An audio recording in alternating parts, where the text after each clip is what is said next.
जब अर्थव्यवस्था बड़ी होती है, देश ताकतवर होता है जैसा सरकार दावा कर रही है, उसी के चलते जन कल्याण भी कर पाती है क्या सरकार? और मोदी सरकार के बारे में एक शब्द अगर यूज किया जाए तो ये मोदित्व का जो फॉर्मूला है, जिसमें हिंदुत्व का पुट तो है ही है और साथ में जन कल्याण उसमें जोड़ दिया जाए।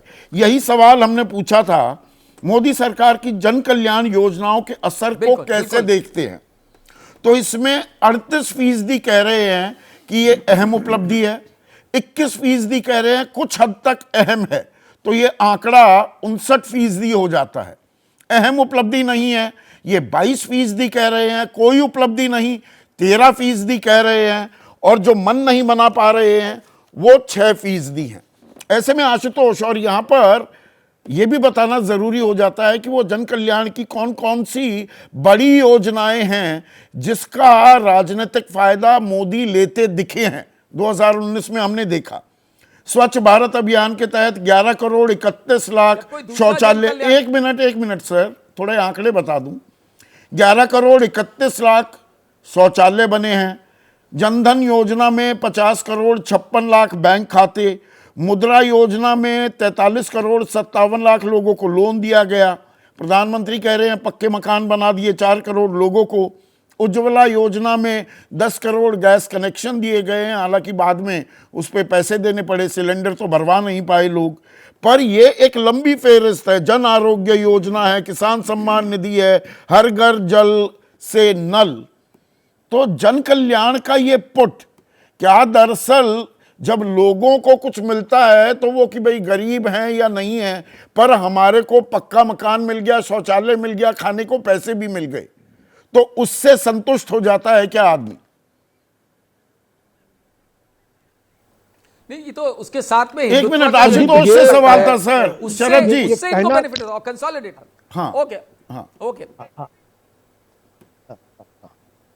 संदीप, ये देखिए, कोई भी सरकार हो, सरकार वेलफेयर स्कीम लेकर आती है, इसमें कोई दो राय नहीं है। अगर वो सरकार वाकई लोगों के बारे में सोचती तो इसमें मैं नरेंद्र मोदी जी की सरकार को किसी तरीके से दोष नहीं देता। और अगर वो इसको चुनाव से जोड़ते हैं और चुनाव से जोड़कर अगर वोट लेना चाहते तो इसमें भी कुछ भी गलत नहीं है, इसमें किसी तरीके की कोई झगड़े वाली बात नहीं। लेकिन प्रश्न एक सवाल ये, प्रश्न ये कि जो बात अभी शरद जी कह रहे थे कि प्रचार बहुत ज्यादा है। हकीकत क्या है कि अगर आप हिंदुस्तान की अर्थव्यवस्था को अगर आप ध्यान से देखें तो सबसे बड़ी रोजगार योजना जो अनोखी योजना थी वो मनमोहन सिंह के समय में शुरू हुई थी, जो नरेगा की जो योजना थी। उसी योजना को जब प्रधानमंत्री नरेंद्र मोदी जी प्रधानमंत्री बनते हैं तो संसद के अंदर खड़े होकर किस तरीके से उसका मजाक उड़ाया जाता है, और बाद में लॉकडाउन के दौरान आपको उसी, या पैंडेमिक के दौरान आपको उसी के पास जाना पड़ता है। तो एक जो टेंडेंसी जो मुझे लगता है, जिस पर मुझे बहुत घोर आपत्ति है, कि पिछली सारी सरकारों की उपलब्धियों को आप बिल्कुल नकार देते हैं और अपनी उपलब्धियों को ऐसा पेश करते हैं जैसे दुनिया में कहीं नहीं है। मैं 2 उदाहरण देना चाहता हूं।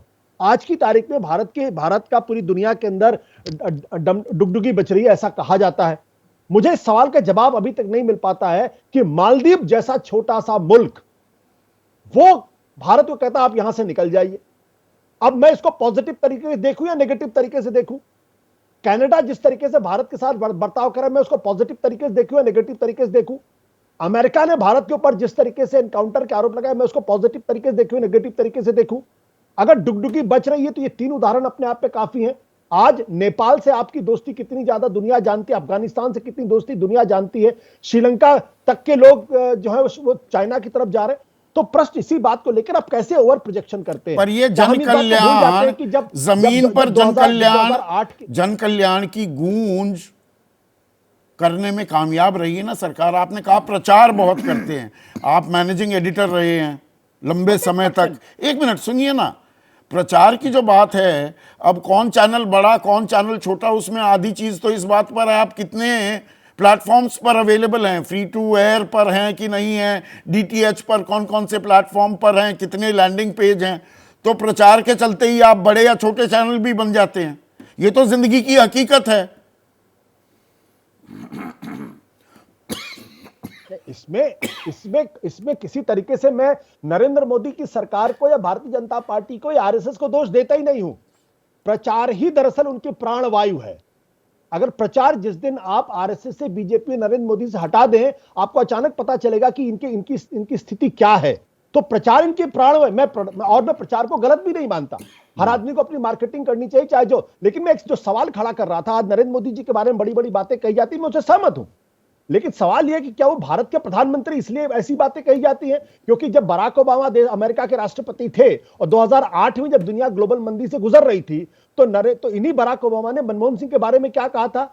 when doctor Manmohan Singh speaks the word lessons and और मैं उनसे कंसल्ट करता हूं, ये मेरे शब्द नहीं, ये बराक ओबामा के शब्द हैं, लेकिन हम मनमोहन सिंह के बारे में आज की जो तस्वीर अलग तरीके से पेश करते हैं। 2004 से लेकर 2014 के बीच की जो इकोनॉमिक ग्रोथ है हिंदुस्तान की, वो अनप्रेसिडेंटेड ग्रोथ है इंडियन हिस्ट्री में, और वो 7.6% के आसपास है, डिस्पाइट कि 2008 में भारत की दुनिया की मंदी के हिसाब से भारत की अर्थव्यवस्था की स्थिति खराब हो गई थी, लेकिन हम उसका गुणगान नहीं करते क्योंकि वो प्रचार नहीं कर पाए। तो प्रचार तो हो रहा है, ठीक है।